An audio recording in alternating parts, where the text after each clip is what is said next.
That's right. The race certainly not over just yet. Sarah Williamson, we thank you. Joining us now, somebody who held the same position, the former mayor of New York City, Bill de Blasio. Mayor, good to see you today. Thanks for coming on. It's good to be back with you guys. And I just wanted to say up front that report had a big inaccuracy in it. Zohran Mamdani did condemn the October 7th massacre very clearly. And it's just, he's not an anti-Semite. He disagrees with the government of Israel.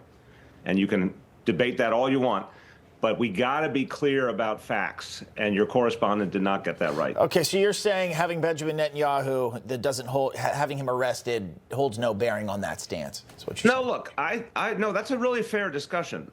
What Zohran is saying is he believes that international law would require that. Obviously, I'd be interested to see whether that's even possible, given that the United States is not a signatory. That's not the question.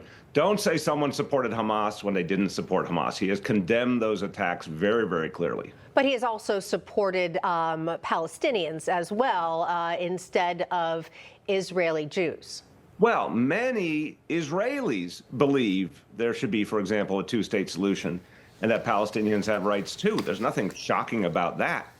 I think we have to really get clear. He's not an anti-Semite. I'm really sick of people throwing anti-Semitism around so lightly. Look, I was mayor of the city with the largest Jewish population on earth. I am a strong supporter of the state of Israel. I believe that Israel is important in this world. I disagree fundamentally with the Netanyahu government. I'm not an anti-Semite because I disagree with Benjamin Netanyahu. Mm-hmm. I think the point is, and there are people who are Zionists. I subscribe to that. But there are also people who have real problems with the Israeli government. That doesn't make them anti-Semitic. Okay, that's fair. Let's switch the conversation back here at home. I want to get your reaction to him winning, if you like it or not. And then also I want to bring up some of his past statements just as well. He's put things out here like this as socialist. He is a socialist. We recognize capitalism is a global system that requires a global resistance to defeat.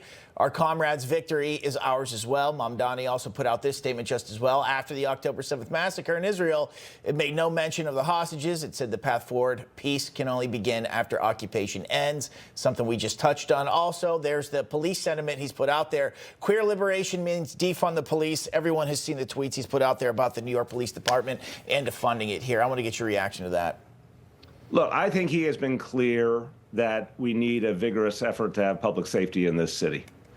And he's talked about, in fact, talking to police officers and recognizing that they're forced to have to do mental health work in addition to public safety work, and that we've got to treat things differently.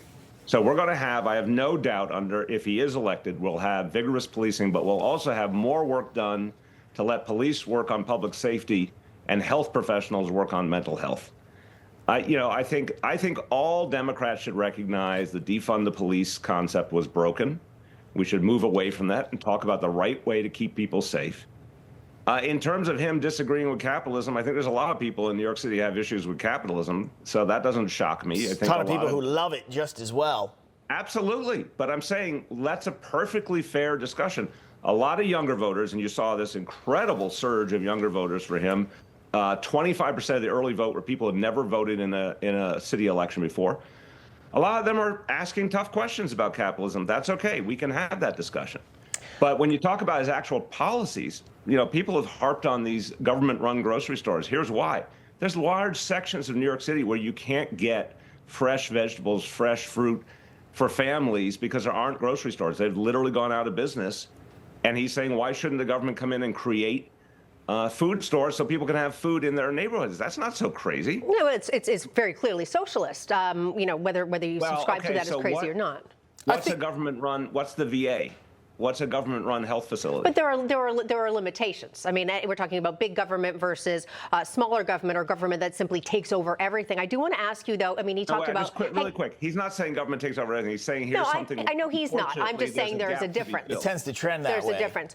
No, I'm not saying he's saying that. But Mayor, also other things he's talked about. Free buses. He's talked about the city should be paying for trans surgeries. I mean, a lot of things that do require money. Where is this money going to come from? The city already, has been challenged, has had problems, even managing homeless people, managing the ridiculous number of illegal migrants who were just allowed into the city under the previous federal administration. Where's all this money magically going to come from? I think it's a real issue. Look,